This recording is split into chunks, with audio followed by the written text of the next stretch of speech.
बिट्टू आए थे शिमला में, जो कांग्रेस में भी रहे हैं, उन्होंने बहुत सारी बातें कही हैं, आरोप भी लगाया है और कहा कि हिमाचल प्रदेश को मदद कर रहा है केंद्र, लेकिन यहाँ पर धन्यवाद भी नहीं करती है हिमाचल प्रदेश की सरकार। देखिए, बिट्टू जी आए हैं, पर उन्होंने जो आंकड़े पेश किए वो सही आंकड़े नहीं थे। ना उन्होंने उस पर होमवर्क किया है, ना सही तरह से उसकी जानकारी हासिल की है। और यहाँ आकर उन्होंने जो कहा है उसकी कॉन्ट्रडिक्शन कल हमारी पार्टी की तरफ से हुई, हमारे मंत्रियों ने उस पर जवाब दिया है और सारी सही बात लोगों के सामने रखी है। मैम, दिल्ली को आज महिला मुख्यमंत्री मिल रही है, किस तरह से देखते हैं?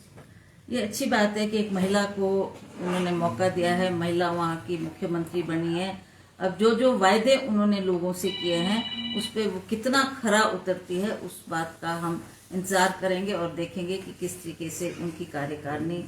में वो काम करते हैं और किस तरीके से लोगों की जो उम्मीद उनसे है उसको किस तरीके से पूरा करते हैं। हमें खुशी है कि कांग्रेस के कार्यकाल में भी शीला दीक्षित जी बहुत लंबे अरसे तक दिल्ली की मुख्यमंत्री रही और जो उन्होंने काम उस वक्त किया है वो आज भी लोग उसको याद करते हैं और लोग अप्रिशिएट करते हैं कि उनके कार्यकाल में दिल्ली की बहुत ज्यादा डेवलपमेंट हुई, चाहे फ्लाईओवर्स बने, चाहे सड़कें हुई, चाहे और डेवलपमेंट के काम थे। जो जो उन्होंने वायदा उस वक्त किया उसको पूरा उन्होंने किया है। इसके लिए हमें खुशी है कि उनका कार्यकाल आज भी लोग याद रखते हैं। अब हालात के मुताबिक अब नई दिल्ली को महिला मुख्यमंत्री भी मिली है, तो हमें आशा है कि वो भी लोगों की आशाओं के मुताबिक खरा उतरेगा। कितना जरूरी मानती है मैम संगठन, क्योंकि आने वाले समय में जो ये आगामी वर्ष आने वाला है, जनवरी में चुनाव है, पंचायती राज चुनाव, ऐसे में संगठन कितना महत्वपूर्ण रहता है? हालांकि सरकार भी है लेकिन संगठन का एक बड़ा दायित्व रहता है पंचायती राज चुनाव होने वाले, उसके मद्देनजर जितना जल्दी हो सके ये क्या इसमें मिश्रण भी रहेगा युवा और अनुभवी लोगों का? बिल्कुल बिल्कुल, हम इसी तरीके से इस पे वर्किंग कर रहे हैं और हमें इस बात का आभास है कि अगला जो ये चुनाव आएगा, पंचायती राज का चुनाव होने जा रहे हैं, उसमें चाहे वो हमारी जिला परिषद है, प्रधान लोग बनने हैं, बीडीसी बननी है, उसके लिए भी हमें आज से ही काम करना शुरू करेंगे और हम इसमें चाहते हैं कि अच्छा रिजल्ट आए और कांग्रेस को और ज्यादा मजबूती मिले ताकि आने वाले जो चुनाव होंगे 27 में उसकी हम डट कर मुकाबला कर सके। हमें खुशी है कि जो हमारे शुक्ला जी यहाँ के प्रभारी रहे, उनके कार्यकाल भी बहुत अच्छा रहा, उन्होंने भी बहुत समय दिया, बहुत हमारी मदद करी, सरकार को बनाने में उनका बहुत अहम रोल रहा और बहुत पॉजिटिव तरीके से उस वक्त जो जो हमारी जरूरत थी उन्होंने उन जरूरतों को देखा और उन मांगों को पूरा किया और टाइम बाउंड टाइम में उन्होंने उस काम को पूरा किया, जिसकी वजह से अच्छा परिणाम रहा और कांग्रेस की सरकार यहाँ बनी। अब उन्होंने स्वयं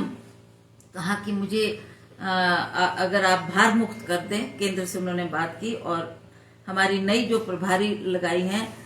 रजनी पाटिल जी, वो पहले भी हमारे यहाँ पर प्रभारी रही हैं, वो भली भांति हिमाचल प्रदेश को जानती है, सभी कार्यकर्ताओं से उनकी पहचान भी है और हमें बहुत उम्मीद है कि वो एक महिला होने के नाते भी जिस तरीके से काम करती आई हैं, अब भी वो सहानुभूति तरीके से सभी लोगों के जो गिले शिकवे हैं, नाराजगी है, उसको दूर करने में भरसक प्रयास करेगी और हम लोग मिलजुल कर इस काम को करेंगे ताकि अगले चुनाव के लिए हम अच्छा प्रदर्शन दे सकें और अच्छी तरीके से परफॉर्मेंस करें। जहाँ तक संगठन की बात है, संगठन को मजबूत करने की बहुत ज्यादा जरूरत है और हम इस कार्य में लगे हैं। हमने अपनी जो ग्राउंड वर्क है उसको हमने कर दिया है, लिस्टें हमने बना दी है, अब केवल मात्र उनसे चर्चा करनी है और वो क्या आदेश देती है फिर हम आगे बढ़ेंगे। संगठन में बहुत सारे लोग हैं, पुराने लोग हैं जो अभी उम्मीद लगाए बैठे हैं कि सरकार उनको ओहदा मिले, तो कोई सरकार से बात हुई थी इस बारे में? देखिए, मैंने तो डे 1 से, जब हमारी सरकार बनी, डे 1 से मैंने इस मुद्दे को बार बार उठाया है। सुक्खू जी से भी कई बार ये निवेदन किया है कि अब सरकार हमारी बन गई, हमारे लोगों ने जिन्होंने रात दिन पार्टी के लिए काम किया उन एडजस्टमेंट कहीं ना कहीं होनी चाहिए, ये बात मैंने उस वक्त भी की है और बार बार जब मैं उनसे मिलती हूँ तब भी मैं उनसे यही बात करती हूँ कि आप खुद भी संगठन में रहे हैं, आप जानते हैं कि किस तरीके से हमारे संगठन के लोग पार्टी को सत्ता में लाने के लिए काम करते हैं। जब भी उनको आदेश दिया जाता है वो फील्ड में जाकर पार्टी की मजबूती के लिए दिन रात करते हैं, तो ऐसे लोगों को नजरअंदाज ना करें उनको भी कहीं ना कहीं रिवॉर्ड मिलना चाहिए। उनको भी उनका जो उन्होंने काम किया है उसका फल उनको अवश्य देने की कृपा करें। और हम भी चाहेंगे कि जिनकी एडजस्टमेंट्स सरकार में नहीं हो पाई है, कुछ अभी करेगी सरकार, और उसके साथ साथ हम संगठन में भी उनको अहम ओहदे पर रखेंगे ताकि वो उसी मजबूती के साथ और उसी लक्ष्य के साथ काम करें।